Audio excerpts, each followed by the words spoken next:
Roman guards found him clutching poison in a wine cellar. At 20, Sporus had been Empress of Rome. Now he'd rather die than face the arena. But how does a teenage boy become the surgically reconstructed ghost of a mad emperor's dead wife? The Roman guards found him hiding in an old villa's wine room. He was holding a small bottle of poison in his shaking hands. This wasn't just any criminal or rebel. This was Sporus. He was barely 20 years old. Once he had been the Empress of Rome. Now he was about to kill himself rather than face what the new emperor had planned for him in the arena. But to understand why death seemed better than what waited for him, we need to go back 3 years. Back to when a sad, crazy emperor first saw a teenage boy who looked exactly like his dead wife. What you're about to hear isn't just another story about Roman craziness. It's the most scary case of someone stealing another person's life in all of history. The thief didn't steal money or a name. He stole an entire person's whole life. He used surgery to erase one person so he could bring back another. And the scariest part? Everything I'm about to tell you comes from real Roman history books. Rome, 65 AD. The most powerful man in the world had just become a killer. Not through war or normal executions. Those happened every day in the empire. No, Emperor Nero had just killed his pregnant wife, Poppaea Sabina, with his own hands in their bedroom. Some stories say he kicked her pregnant belly one time, really hard. Others say he beat her so badly that she bled to death on the marble floor. Nero suddenly realized what he had done. He screamed for doctors who couldn't bring back the dead, not even for a god emperor. The woman who died that day wasn't just any wife. Poppaea Sabina had been Nero's obsession. She was his muse. She was the one person who could match his huge opinion of himself. People who knew her said she had almost magical beauty. Her hair was amber-colored and caught light like spun gold. Her skin was so pale it seemed to glow. Most special of all were her huge, doe-like eyes that Roman poets said looked like the goddess Venus herself. But here's what most people don't understand about Nero's sadness. It wasn't normal human grief. When you control an empire of 60 million people, when you've been told since childhood that you come from gods, when reality itself bends to your will, your beloved's death isn't just loss. It's a personal insult from the universe. It's a boundary that dares to exist when you don't accept any boundaries. Nero's response to Poppaea's death shocked even the jaded Roman rich people. He refused the normal cremation. Instead, he had her body preserved with more spices than the entire Arabian Peninsula made in a whole year. He had her dead body dressed in her finest clothes and placed in a glass coffin where he could see her. Palace servants found the emperor having full conversations with the dead body. He set places for her at dinner. He asked her opinion on government matters. The court doctors, those brave or foolish enough to approach him, tried to explain that grief could show up in strange ways. But Nero wasn't just grieving, he was breaking apart. Sleep became impossible without huge amounts of poppy wine. He would wake up screaming Poppaea's name. He was convinced he could hear her calling from the next room. Food had no taste unless it was prepared exactly as she had liked it. He ordered her personal rooms kept exactly as she left them. Even her hairbrush stayed in the same spot on her dressing table. But the most disturbing behavior began about 2 months after her death. Nero started seeing her everywhere, in the face of a young, slif girl bringing wine, in the side view of a senator's wife at the games, in the features of prostitutes in Rome's red light districts. He would stop talking in the middle of important meetings. He would stare at some random woman who looked even a little bit like his dead wife. More than once, he scared innocent women by grabbing their faces. He would turn them toward the light, searching desperately for something that wasn't there. The people in the palace held their breath, waiting for this madness to pass. Instead, it got worse. Nero hired hundreds of painters and sculptors to make pictures and statues of Poppaea. He demanded that artists capture not just how she looked, but her very soul. When they couldn't do it, how could paint and stone capture a living person? He would fly into rages. Sometimes he ordered the artist beaten, Sometimes he cried like a child.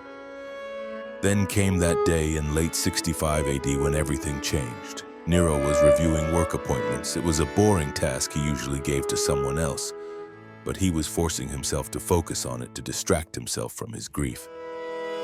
A young freedman was brought forward to be confirmed in his new job. He had recently been promoted to a small office position. The emperor looked up from the endless scrolls and time stopped. The boy standing before him couldn't have been more than 15 years old. He had Poppaea's eyes, not similar eyes, not eyes that kind of looked like hers. He had the exact same enormous dark-lashed eyes that had captivated Nero from the moment he first saw her.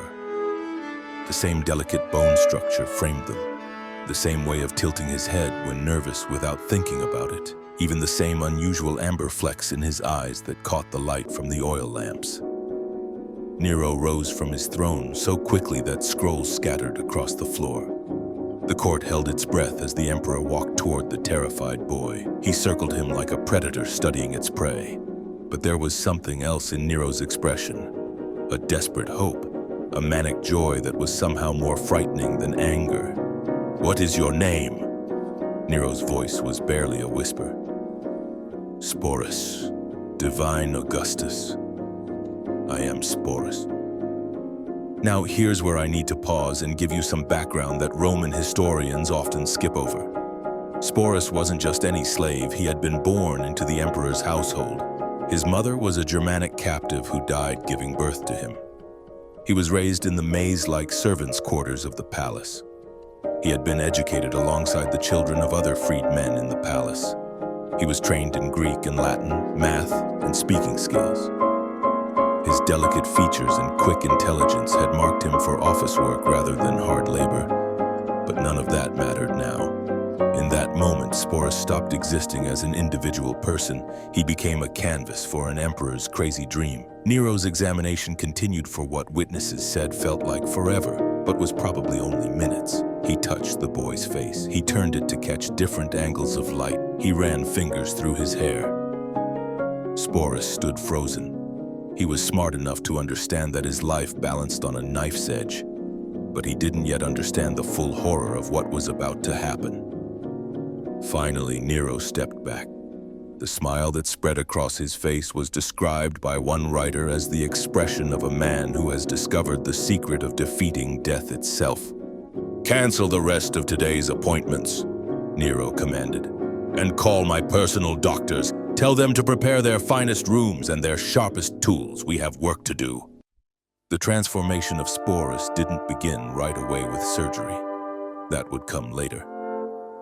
First, Nero needed to study his subject. He needed to understand every way this boy could be shaped into his lost love. For days, Sporus was kept in fancy rooms next to Nero's own. He was subjected to endless examinations and measurements. The emperor brought in his most trusted artists, the ones who had painted Poppaea while she was alive. They were ordered to study Sporus and create comparison sketches. They noted where he matched the dead empress and where he was different. Nero studied these drawings with the intensity of a scholar examining sacred texts. He made notes. He planned changes. But it wasn't just physical appearance Nero was analyzing. He had Sporus speak for hours, listening to his voice. He corrected his pronunciation. He taught him Poppaea's special way of drawing out certain vowels. He tested the boy's walk, his gestures, the way he held his hands when sitting. Every difference from Poppaea's mannerisms was noted for correction. The psychological torture had already begun. Sporus was forbidden to use his own name. Servants were told to address him as lady or mistress. His simple tunics were replaced with flowing dresses in Poppaea's favorite colors. He was taught to apply makeup, not the simple touches right for a Roman youth, but the elaborate makeup of a noble woman. Can you imagine waking up each morning and looking in the polished bronze mirror? Can you imagine seeing your own face being systematically erased? The servants who took care of Sporus during this time later said that he barely spoke. He barely ate. He moved through his days like someone in a waking nightmare. But he didn't fight back. How could he? One word of complaint would mean death or worse. Because by now, Sporus had learned what Nero intended. The emperor hadn't hidden his plans. In fact, he spoke of them openly, excitedly, like an artist describing a masterpiece in progress. The doctors had been consulted. The procedure had been explained. Sporus was going to be physically transformed into a woman through castration and surgical changes. This wasn't just removing masculinity. Roman eunuchs were common enough in certain jobs. This was something never done before. An attempt to surgically create a woman from a man, to rebuild Sporus's body into an approximation of feminine form. The doctors threatened with death if they refused and promised huge rewards if they succeeded, had designed procedures that went far beyond simple castration. The night before the surgery, something remarkable happened. Nero visited Sporus in his rooms, bringing with him a small wooden box. Inside was a ring. Poppaea's wedding ring, a massive emerald surrounded by pearls. "Tomorrow," Nero said, sliding the ring onto Sporus's finger where it hung loosely. "You will be reborn. You will become who you were always meant to be, and I will love you as I loved her." Sporus finally spoke, his voice barely audible. "Will it hurt?" For just a moment, something almost human flickered in Nero's eyes. Then it was gone, replaced by that manic certainty. "Birth always hurts," he replied, "but what emerges is beautiful." The surgery took place in a specially prepared room in the palace's medical wing. The exact details are mercifully sparse in historical records, but we know it lasted hours. The screams, according to one account, could be heard 3 hallways away despite the thick walls. Nero waited outside, pacing like an expectant father. He occasionally shouted encouragement through the door, as if his words could somehow ease the agony. The recovery took months. Infection was a constant threat in an age before modern medicine.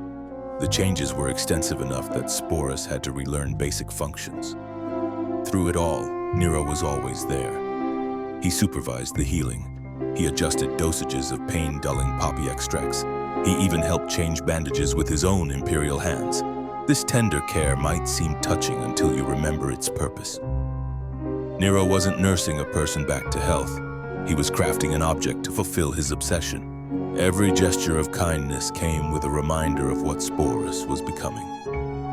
Nero would sit by his bedside, reading aloud from Poppaea's favorite poems.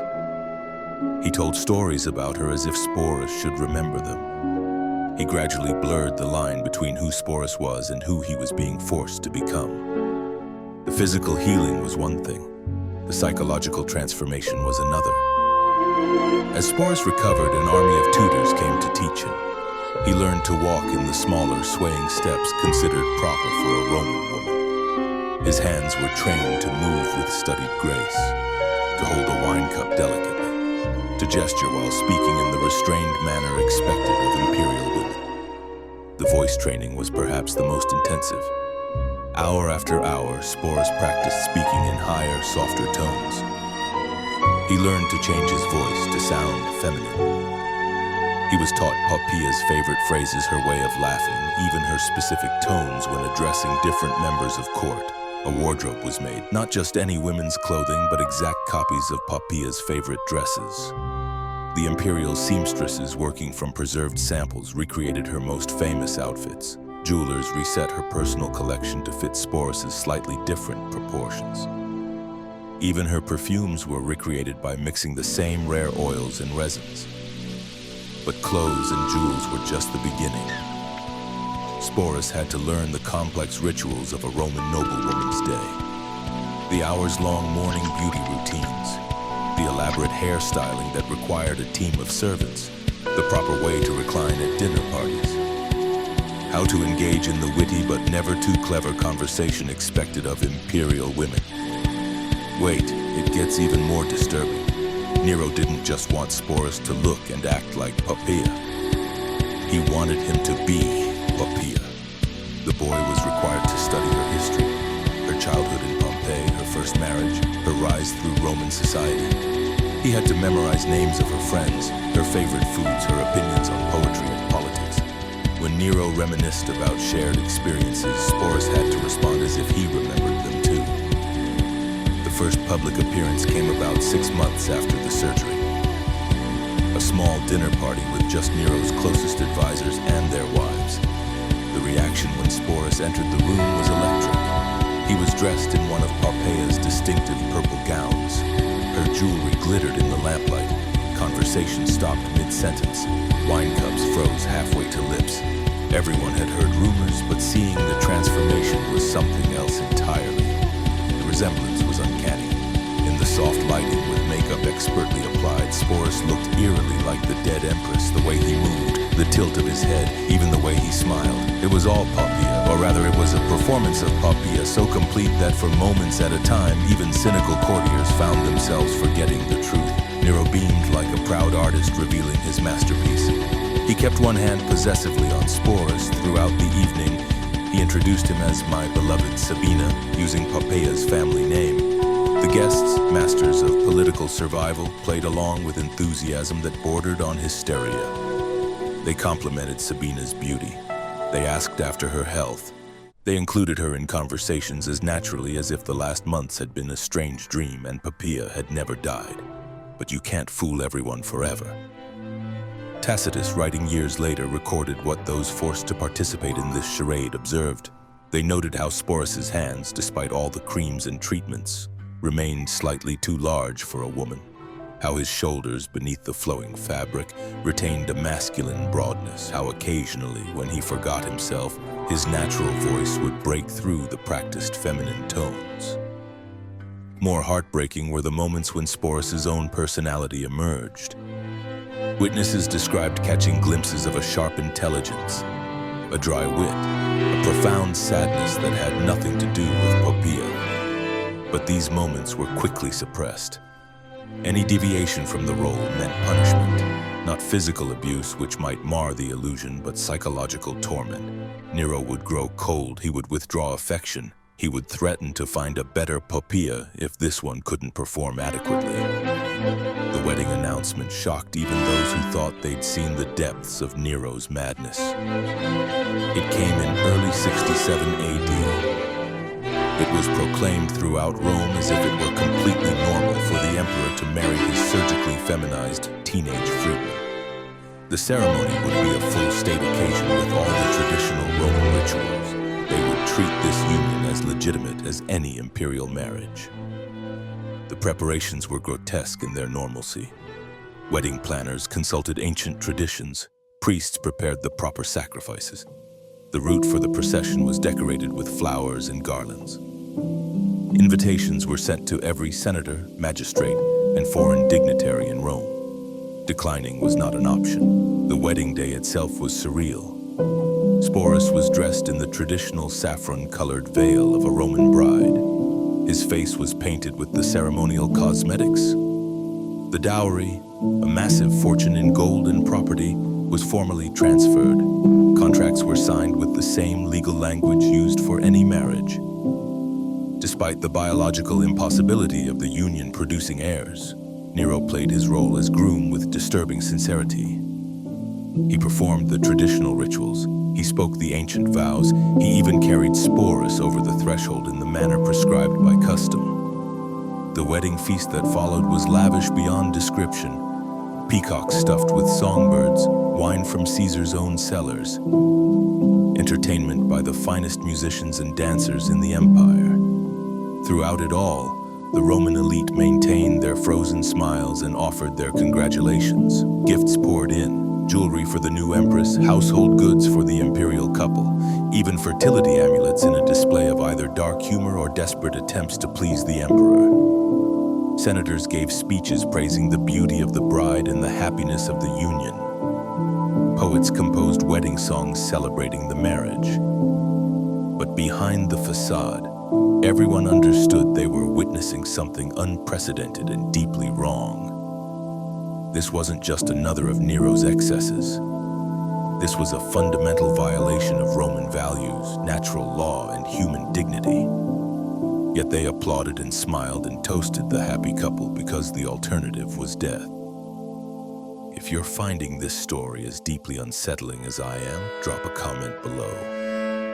I'm curious to know if you've heard about this dark chapter of Roman history before, and remember to subscribe if you want more hidden historical truths that your teachers definitely didn't cover in school. Life as Nero's empress was a daily performance that never ended. Sporus woke each morning in Poppaea's chambers, surrounded by her possessions. Servants who had once attended the real Poppaea now dressed him in her clothes. They styled his hair in her favorite arrangements. They applied cosmetics to maintain the illusion. Every gesture, every word, every expression had to be calculated to maintain the fiction. The public appearances were perhaps the worst. Nero insisted on taking his new wife everywhere. To the theater, the races, religious ceremonies, state functions. Sporus sat in the empress's box at the Colosseum. He was carried in the empress's litter through the streets. He received the ceremonial honors due to an Augusta. The Roman people, always eager for spectacle, gathered to stare at this impossible creature. A boy transformed into a ghost of a dead woman. During Nero's grand tour of Greece in 67 AD, the performance reached new heights of absurdity. The Greeks, eager to please their Roman conquerors, treated Sporus with all the deference due to an empress. He presided over banquets. He attended Nero's artistic performances. He even participated in religious ceremonies reserved for the emperor's wife. In Olympia, priests prayed for the couple to be blessed with children, maintaining the fiction even in the face of biological impossibility. But it was in the private moments that the true horror of Sporus's existence became clear. Nero expected him to respond to intimacy not just as a woman, but as Poppaea specifically. He had to know her preferences, mirror her responses, even recreate private jokes and tender moments that had belonged to a dead woman. Any failure to maintain the illusion could send Nero into either violent rage or worse. Cold disappointment that felt like death itself to someone whose survival depended entirely on pleasing a madman. The other members of the imperial household treated Sporus with a mixture of pity, fear, and disgust. He existed in a strange liminal space, neither man nor woman, neither slave nor free, neither alive in his own right nor truly the person he was impersonating. Palace servants whispered about seeing him alone in the gardens at dawn, standing completely still as if he'd forgotten how to exist when not performing. There were escape attempts, of course. How could there not be? But where could someone so recognizable run? Sporus's transformed appearance, his feminine presentation, the imperial jewelry he was required to wear at all times, all marked him as clearly as any brand. The one recorded attempt ended with the capture and torture of the accomplices who tried to help him. They were crucified in the palace courtyard where Sporus could see them from his window. A reminder that even death wouldn't free him from Nero's obsession.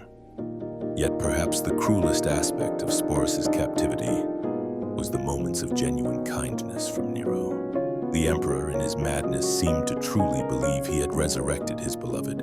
He would shower Sporus with gifts. He spent hours in seemingly tender conversation. He protected him from any slight or insult. To outside observers, it might have looked like a loving relationship.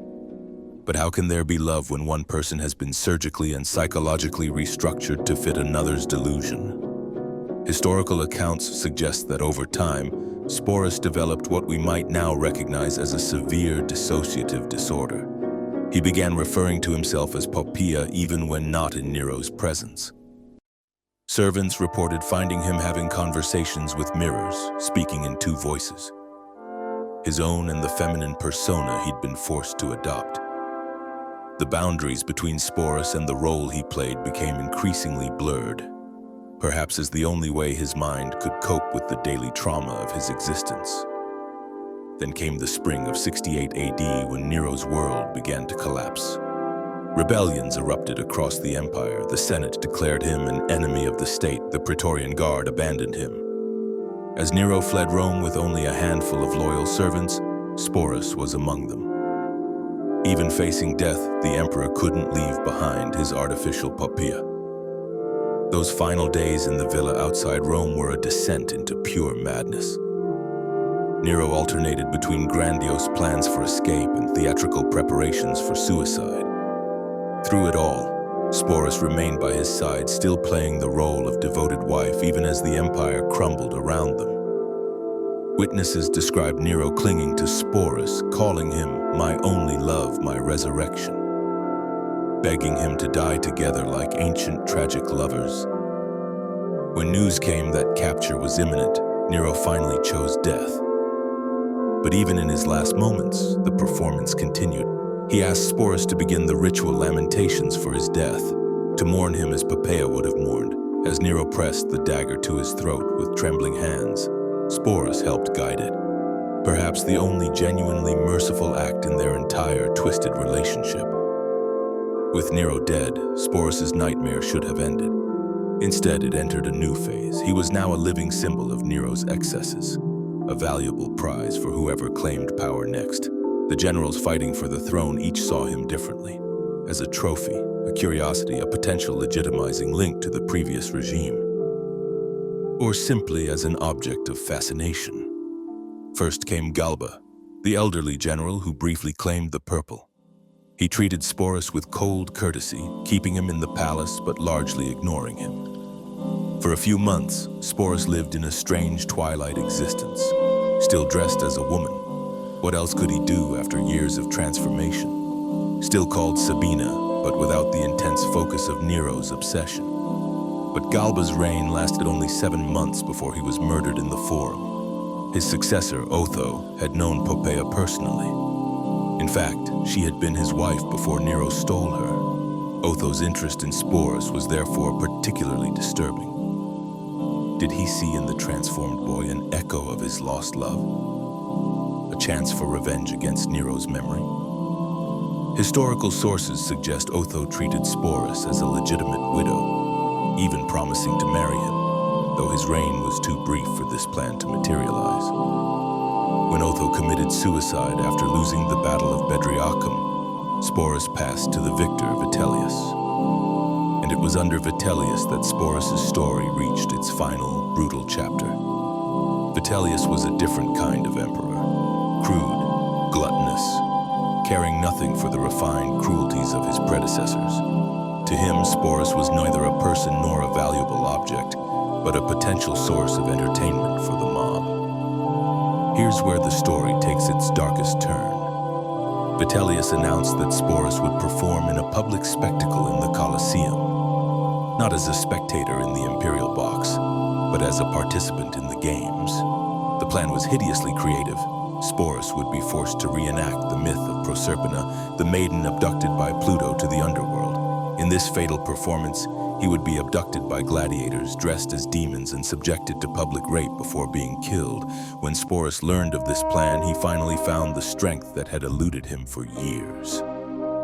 Rather than submit to this final degradation, he chose death on his own terms. The exact method is debated. Some sources say poison. Others suggest he opened his veins in the traditional Roman manner.